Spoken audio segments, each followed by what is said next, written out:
Hi again, Raph, Zatara Transaction Advisors.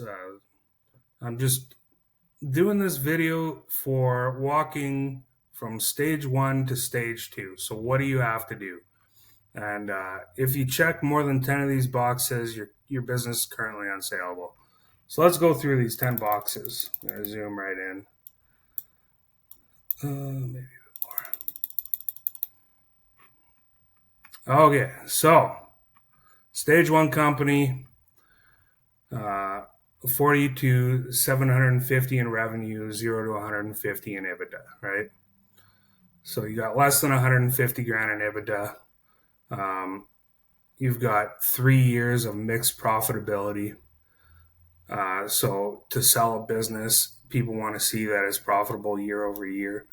And you can explain it to me, that's fine. But the issue becomes when I try to explain it to the buyer. This is where the accountants beat me up, and this is where the buyer beats me up. So if you have up and down profitability, it becomes very difficult to buy the business, right? Because everybody wants to see stable cash flows. That's what the bank's looking for. So you need financial statements that are prepared, and they have to be prepared by a CPA. You should have a bookkeeper in place. If you don't have financial statements, you don't have a bookkeeper, we got a problem. Um, the business is unsaleable. You can't sell thin air. You can't sell blue sky. You can't sell. Nobody's gonna give you $500,000 and take your word for it. That's not how it works. People trust, but they verify, right? So you should be reviewing your P&L reports every month to run a proper business. You got to review your P&Ls. Um, you should be meeting with your accountants more than once a year. So if you only meet with your accountants only once a year, that's, check that box. You should have positive retained earnings. If you have negative retained earnings, again, it's a red flag to any buyer. It means that the business is losing money, right? Or over the long haul, the business has lost money.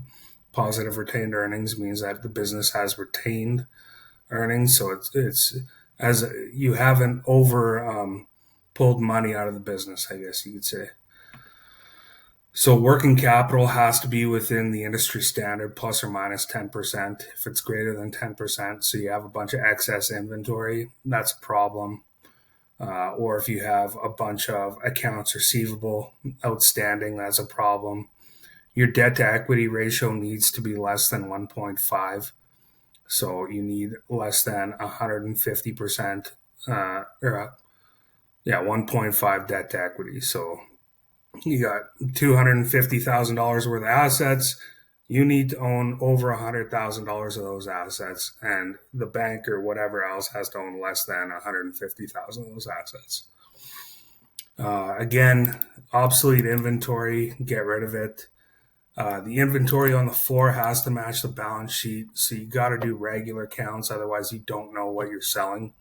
There's perpetual inventory, but even perpetual inventory, the inventory on the floor should match the balance sheet.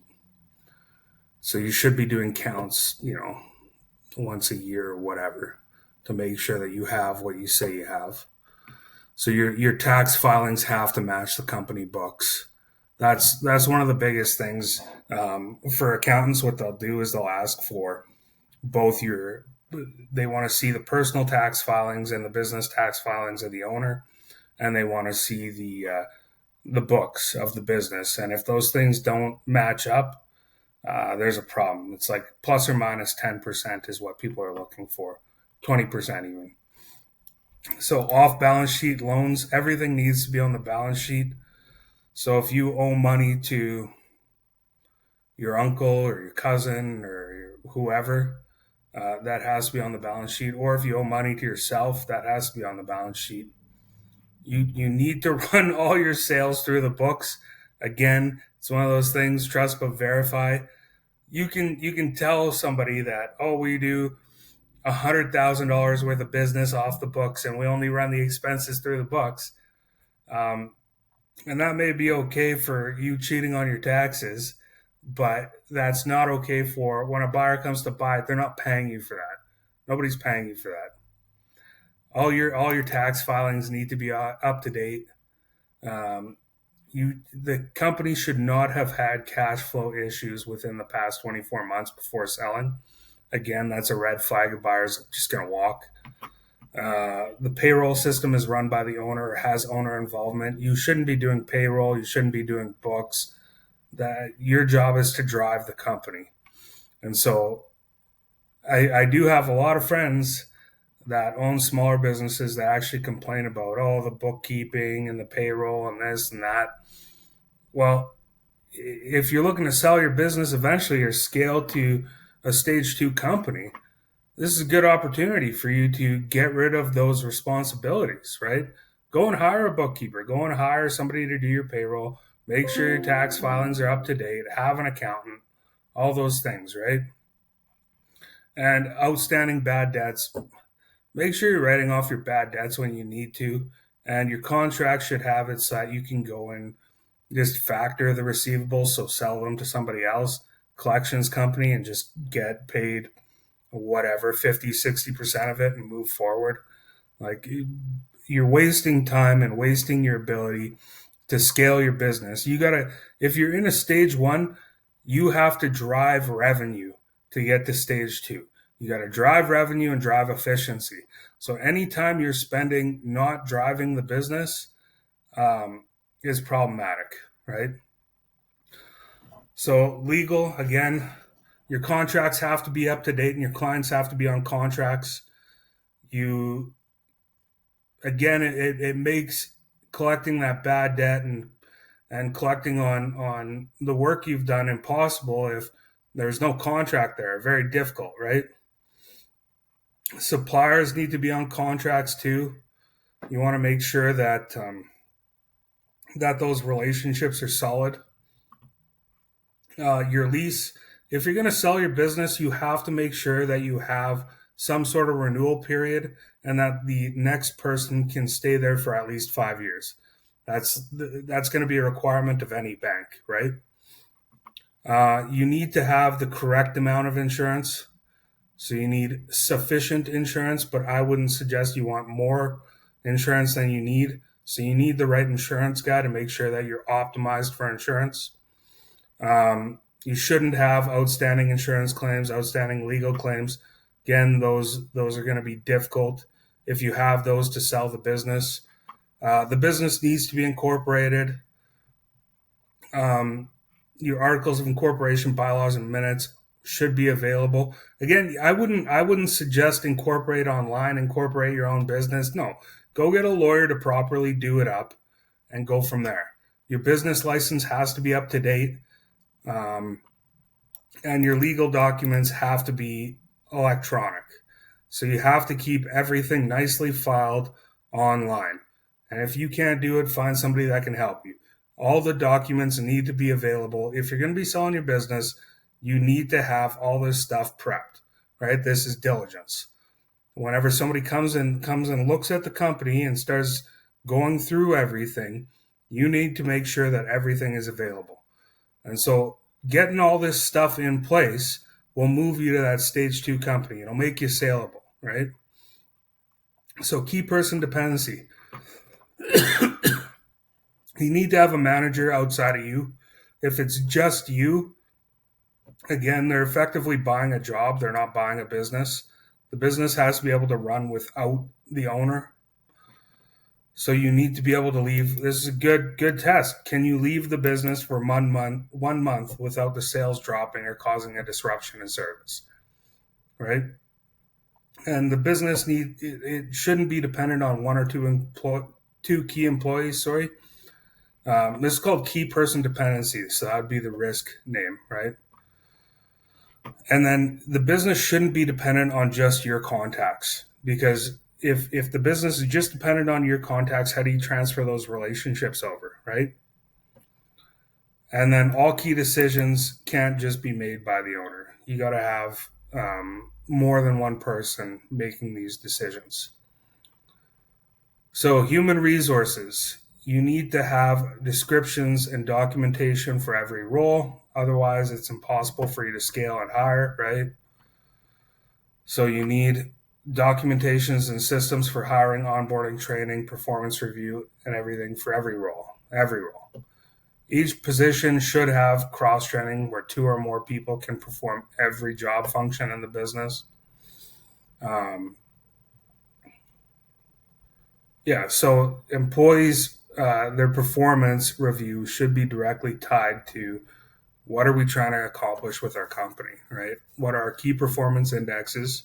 So what are we tracking and what are our goals? And each employee should be contributing to those goals.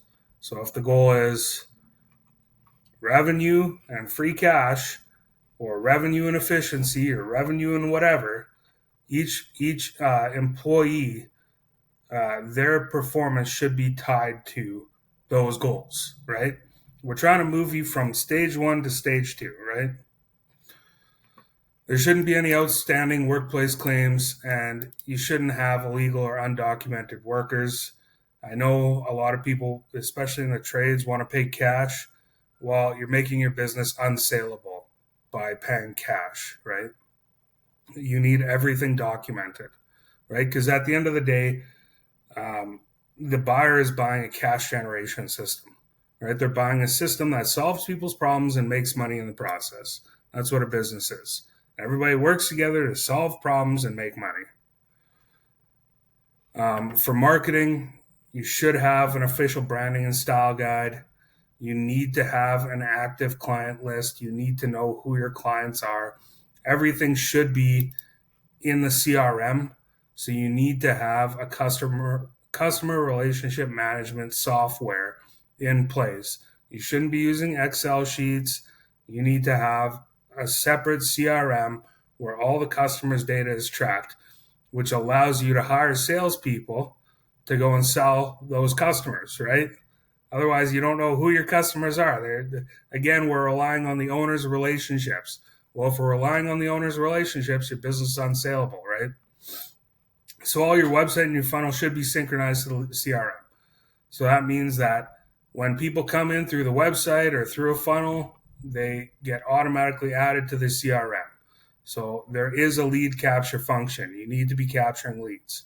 This is part of getting you to, above 750,000 in revenue, right? And you should have marketing stuff to support your salespeople, right? Be it brochures, videos, whatever. But there has to be stuff to support your sales team, right? So for sales, your value proposition has to be a unique advantage that differentiates you from your competitors. Your value proposition can't be duplicable in the next 3 years by a competitor. You got to have something unique, right? This will, again, get you that stage 2 company, right? We're trying to get from stage 1 to stage 2. If you're getting upset with me, sorry, but this is how we're going to get you from stage 1 to stage 2. Stage 2, you become sellable. So business has no documented plan or detailed system in place to grow. So you need to have a growth plan, right? And again, you need to have a CRM that actively tracks your pipeline so that you can move customers down your pipeline to deliver value to your customers or deliver value to prospects and convert them into paying customers. And then you got to optimize how much, how to serve those customers. There you go.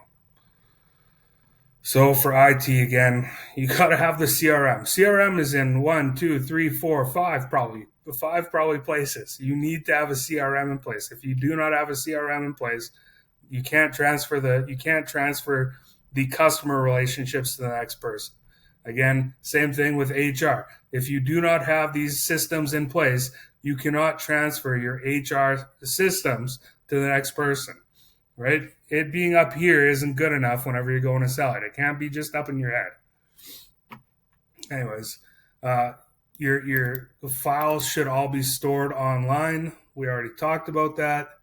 And you should have a cloud-based communication software where you can talk to all your staff, right? Shouldn't be on Facebook Messenger or text message or whatever. No, you should have Google Chats, Slack, Teams, whatever.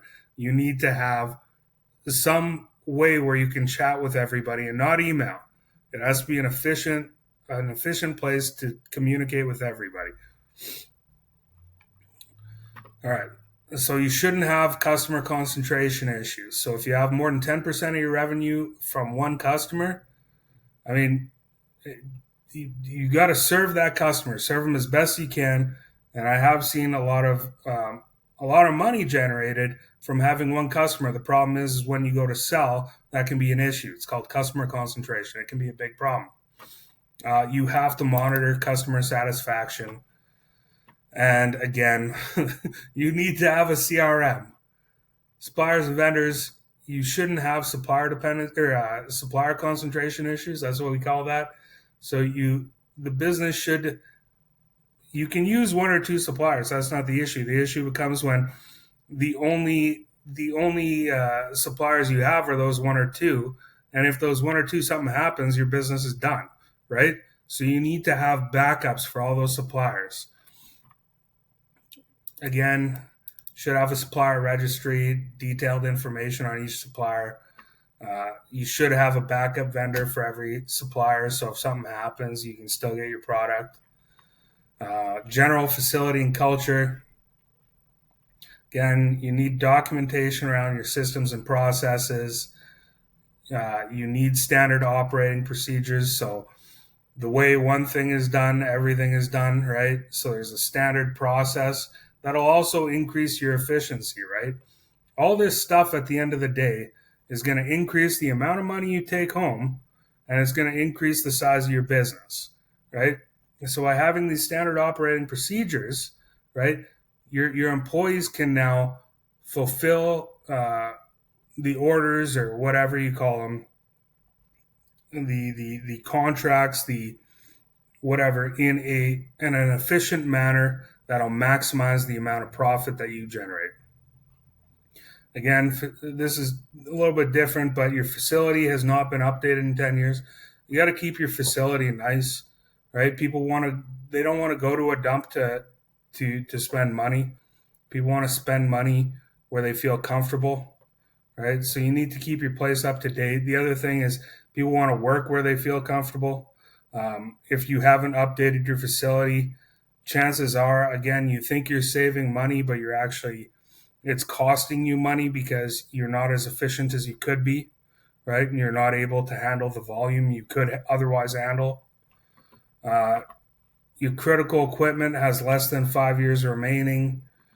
Critical equipment needs to be replaced in 24 months. There's no detailed equipment or asset list for the company. Again, you should know everything you own. You should know what shape all that equipment's in, right? And you should make sure, like we're in business to make money. So make sure you have good quality equipment so that your staff can do what they need to do. And I understand, the everybody's got budgetary constraints. There we go. Everybody's got budgetary constraints.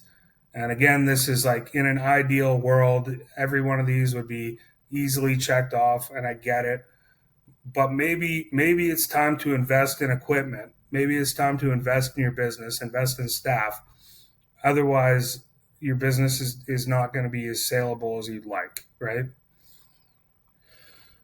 And then for external, if you're operating in a shrinking or dying industry, makes it pretty difficult to sell. Although I sold a printer to another printer and it worked out, but it was in a shrinking and dying industry. And so the question became like, who am I going to sell this to, right?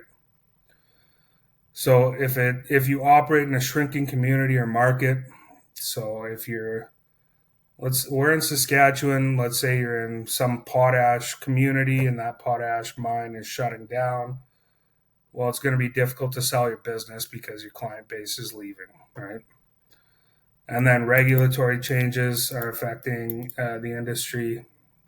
Could be a problem. New competitor recently entered the market. You're in the process of getting waxed. That could be a problem.